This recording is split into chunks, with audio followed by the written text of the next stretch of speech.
Hello बच्चों, good evening. कैसे आप सभी लोग? आई होप सभी लोग अच्छे होंगे, मस्त होंगे, है ना।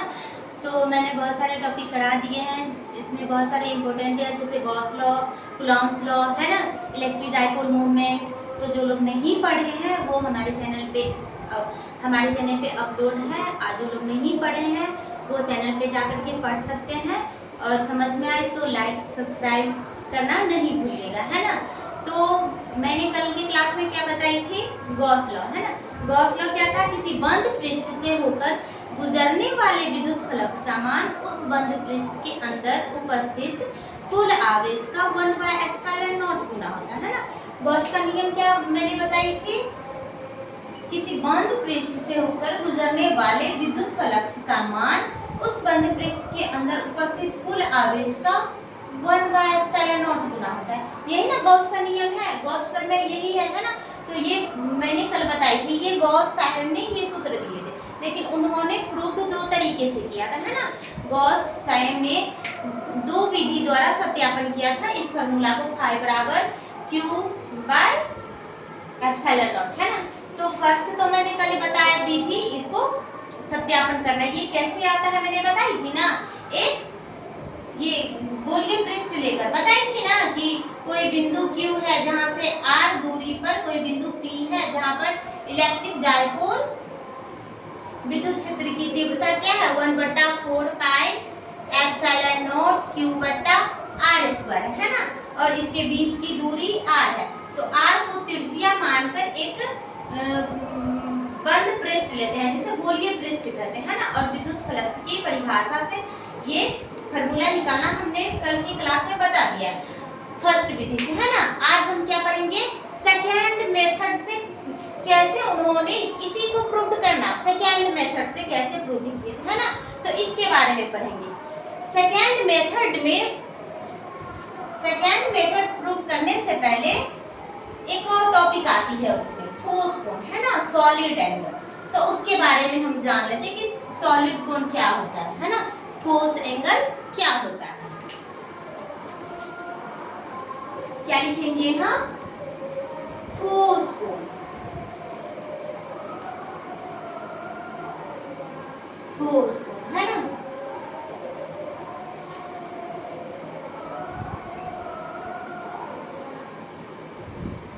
सॉलिड एंगल, है ना, ठोस कोण सॉलिड एंगल।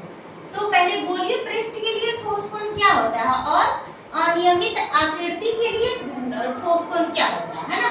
तो पढ़ेंगे पहले नियमित आकृति। ये नियमित आकृति है, यानी कि ये गोलीय पृष्ठ है ना। तो यहाँ कोई बिंदु O हम लेते हैं, है ना, और कोई बिंदु O से R दूरी पर कोई बिंदु P है, यहाँ कोई बिंदु P है ना। और इस बिंदु पर क्या ठोस कोण निकालना है।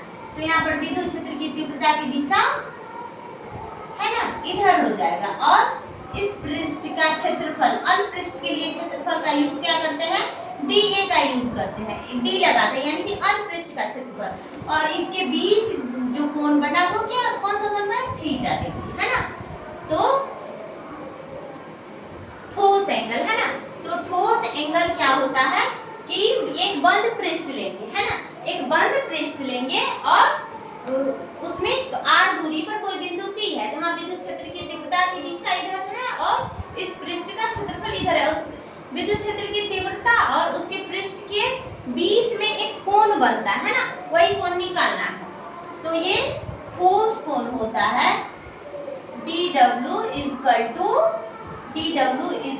क्या होता है? ये ठोस कोण जो होता है इसके क्षेत्रफल और इसके बीच के दूरी के अनुपात होता है ना, इसके बीच के दूरी के अनुपात होता है। तो इसका क्षेत्रफल क्या है?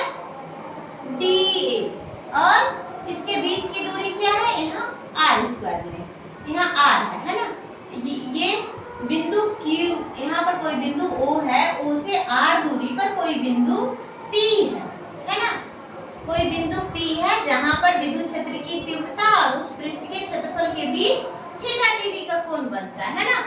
तो वहां पर ठोस कोण क्या हो जाएगा? उस पृष्ठ का और पृष्ठ का क्षेत्रफल और उसके बीच की दूरी के वर्ग हो जाएगा, वर्ग का अनुपात हो जाएगा, है ना। तो यहाँ पर से क्या हो जाएगा dw, इसको इंटीग्रेशन, बंद पृष्ठ है ना, तो मैंने बताया है ना बंद पृष्ठ के लिए क्या करते हैं, इंटीग्रेशन करते हैं, है ना। इंटीग्रेशन करेंगे, close integration dw equal to dA बट्टा r स्क्वायर, क्लोज इंटीग्रेशन, है ना। Close integration dw equal to close integration dA बट्टा r स्क्वायर, है ना। तो यहाँ इंटीग्रेशन करेंगे तो क्या हो जाएगा, यहाँ पर इंटीग्रेशन करेंगे तो 1 बट्टा r स्क्वायर बाहर आ जाएगा, है ना। और इंटीग्रेशन के अंदर क्या रह जाएगा dA, A फॉर एरिया, पृष्ठ का एरिया, है ना।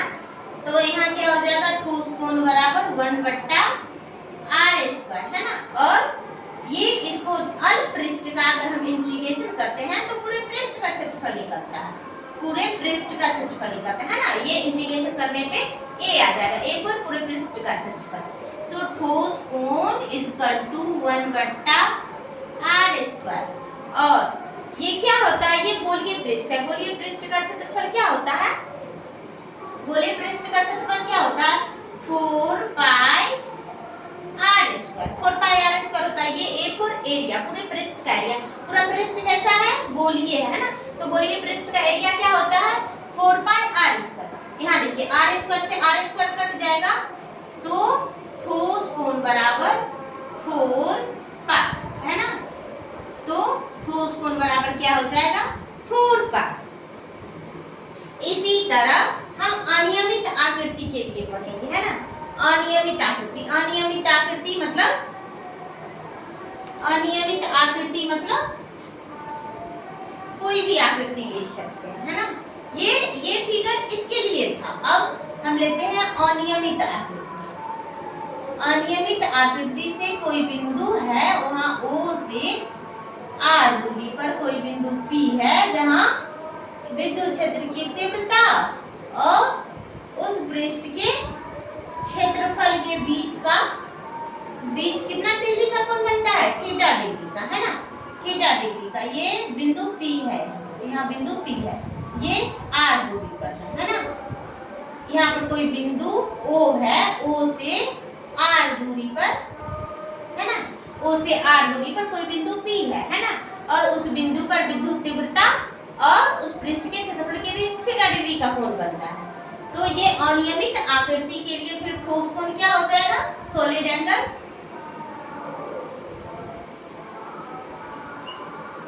ठोस कोण बराबर DA, क्या हो जाएगा DA और cos थीटा बट्टा r स्क्वायर, है ना। ये नियमित आकृति था तो यहाँ पर थीटा कितना बना था 0 डिग्री, और cos 0 का मतलब 1, तो DA को 1 से मल्टीप्लाई किए थे तो यहाँ DA ही रह गया था, है ना। यहाँ पे अनियमित आकृति है तो थीटा का मान नहीं मालूम है, थीटा, है ना, थीटा। तो इसको फिर इंटीग्रेशन करेंगे, है ना, क्लोज इंटीग्रेशन। बंद पृष्ठ है तो हम क्या करेंगे, बंद पृष्ठ के लिए क्लोज इंटीग्रेशन करेंगे, है ना। dw cos थीटा बट्टा r स्क्वायर, है ना। तो फिर यहाँ क्या आ जाएगा dA है, w है ना, dA। तो यहाँ इसका इंटीग्रेशन करेंगे तो क्या हो जाएगा w ठोस कोण, इसका इंटीग्रेशन करेंगे तो क्या हो जाएगा dA cos थीटा बट्टा r स्क्वायर, है ना। dA cos थीटा बट्टा r स्क्वायर। यहाँ ये अनियमित आकृति है ना, ये क्या है अनियमित आकृति है, ये अनियमित आकृति है तो इसका क्षेत्रफल हम कैसे निकालेंगे, नहीं निकलेगा। तो यहाँ इसका क्षेत्रफल ये बाहर नहीं आएगा, बाहर आता तो अगर नियमित आकृति रहता तो उस पृष्ठ का हम क्षेत्रफल निकाल सकते हैं। जैसे यहाँ नियमित आकृति था तो मैंने क्या निकाली, ये पृष्ठ कैसा था गोलीय पृष्ठ था, है ना। तो गोलीय पृष्ठ का क्षेत्रफल क्या होता है 4 पाई r स्क्वायर। ये अनियमित आकृति है ना, तो अनियमित आकृति का फिर पृष्ठीय क्षेत्रफल नहीं, यही रह जाएगा, इंटीग्रेशन में ही रह जाएगा, close integration dA cos theta equal to r square, है ना। तो यहाँ तक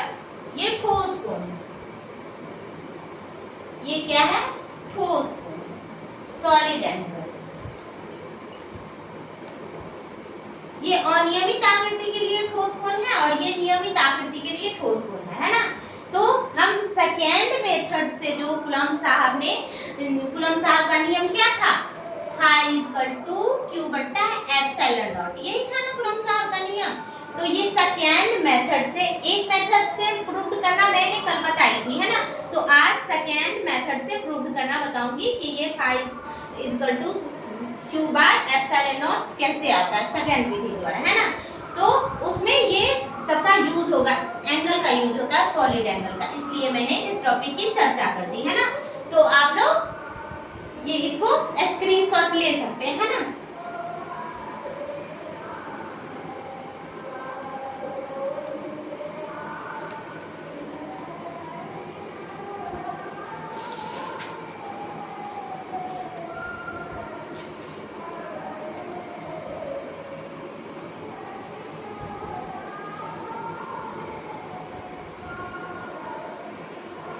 सेकेंड विधि द्वारा phi equal to Q by epsilon naught कैसे आता है वो हम सीखेंगे है ना।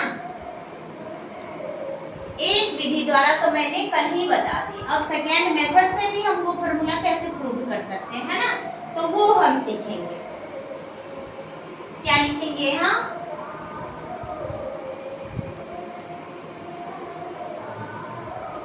गॉसियन नियम का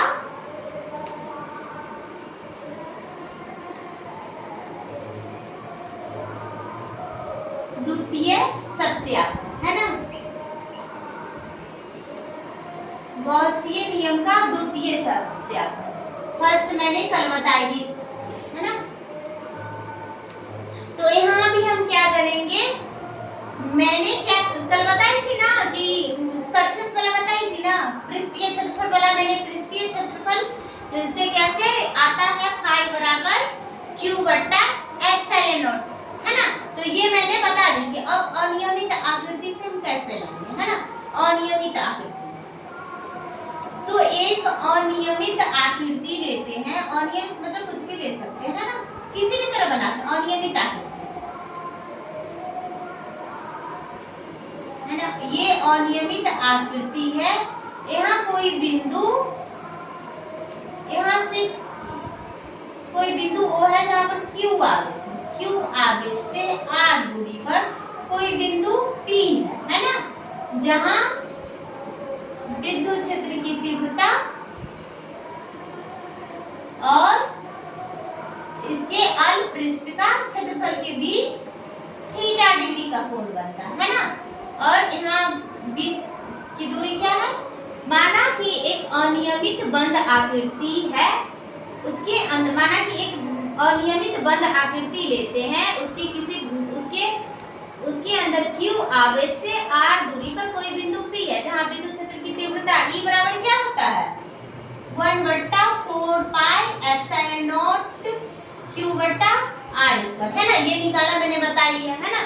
तो क्या हम लिखेंगे, माना कि एक अनियमित आकृति है जिसमें Q आवेश, जिसके अंदर Q आवेश है और Q आवेश से r दूरी पर कोई बिंदु P है, जहाँ विद्युत क्षेत्र की तीव्रता E बराबर 1/4 पाई एप्सिलॉन नॉट Q बट्टा r स्क्वायर है ना।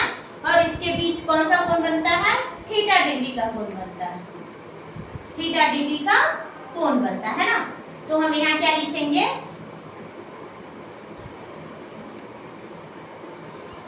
माना Q आवेश का, माना अनियमित आकृति का, माना अनियमित आकृति का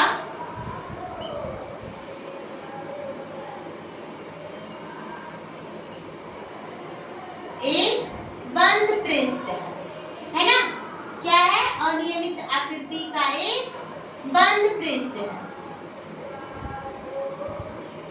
बंद पृष्ठ है ना।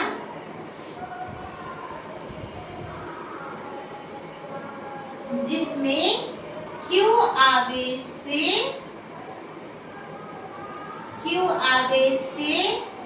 r दूरी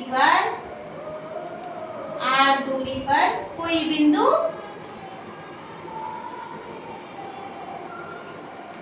कोई बिंदु P है,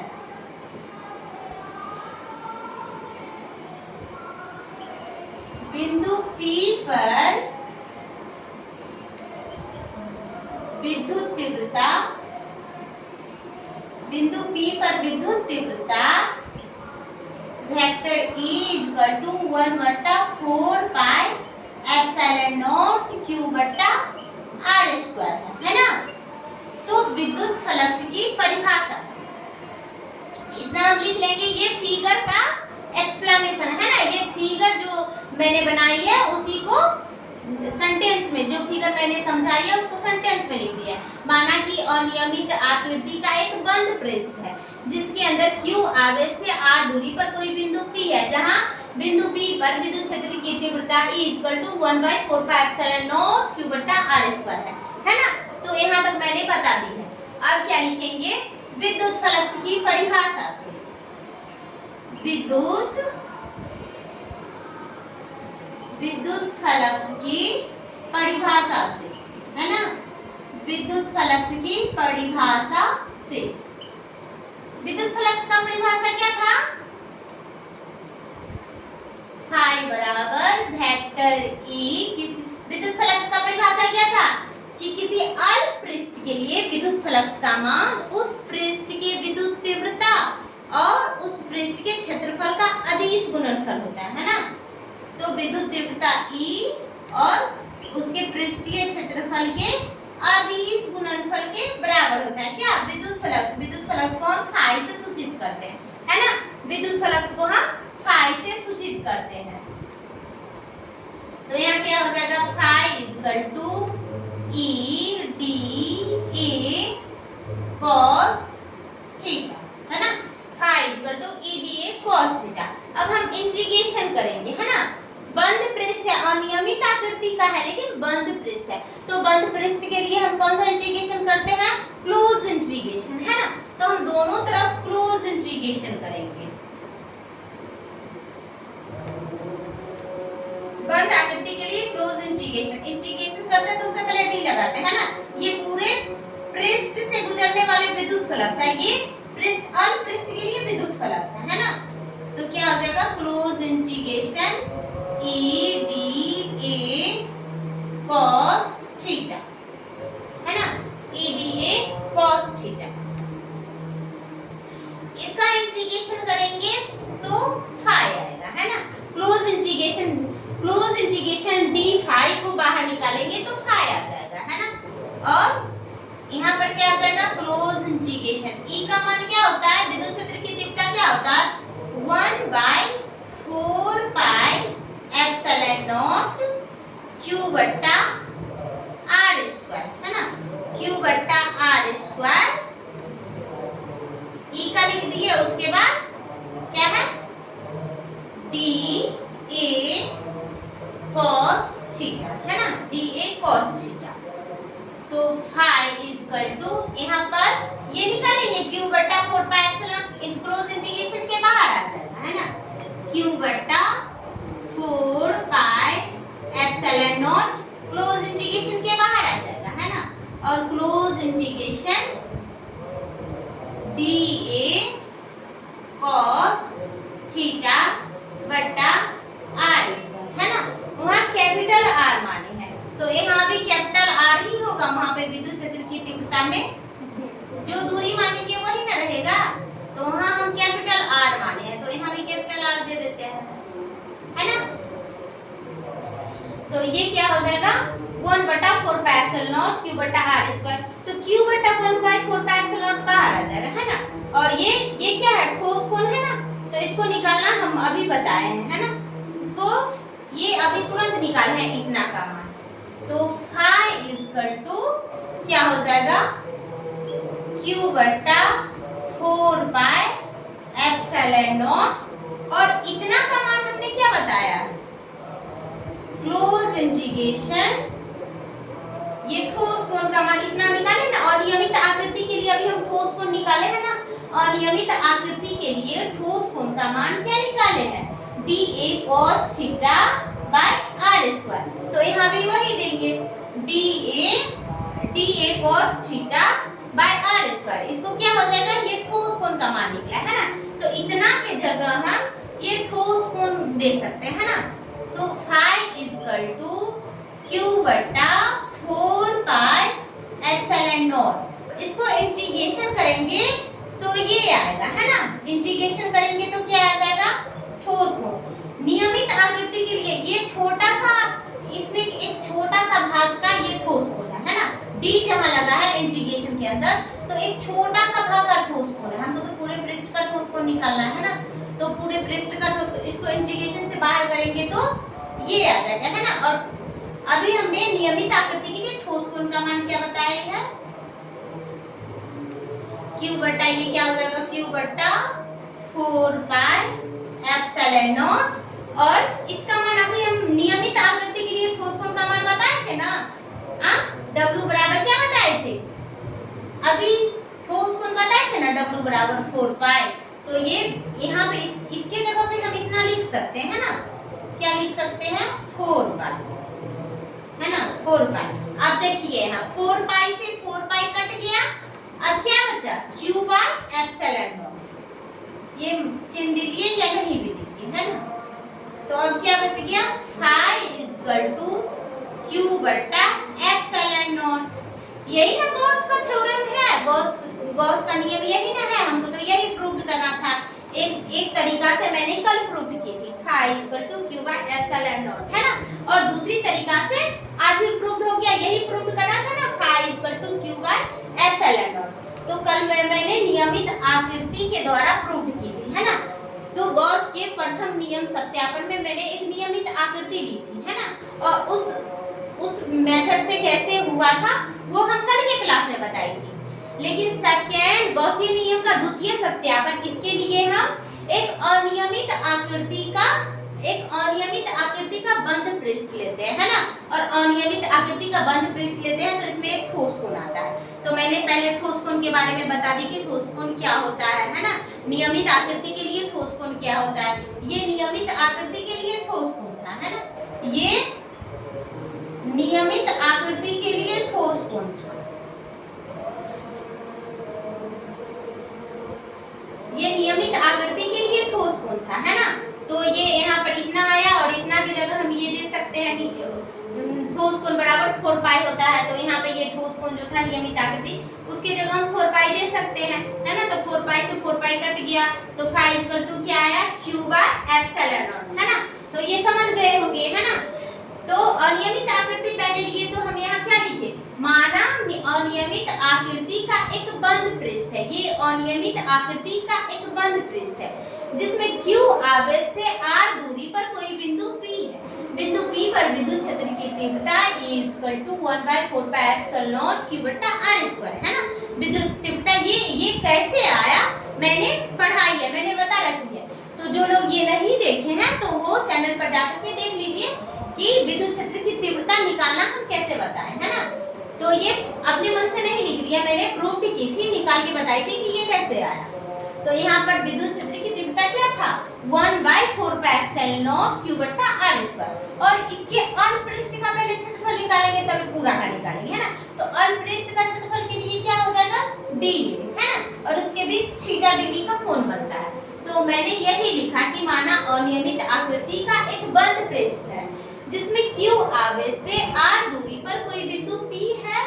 बिंदु P पर विद्युत तीव्रता vector E equal to 1/4 pi epsilon naught Q बटा r स्क्वायर है। विद्युत फ्लक्स की परिभाषा से, विद्युत फ्लक्स की परिभाषा मैंने क्या बताई थी कि किसी अल्प पृष्ठ के लिए विद्युत फ्लक्स का मान उस पृष्ठ के विद्युत तीव्रता और उस पृष्ठ के क्षेत्रफल के अदिश गुणनफल के बराबर होता है।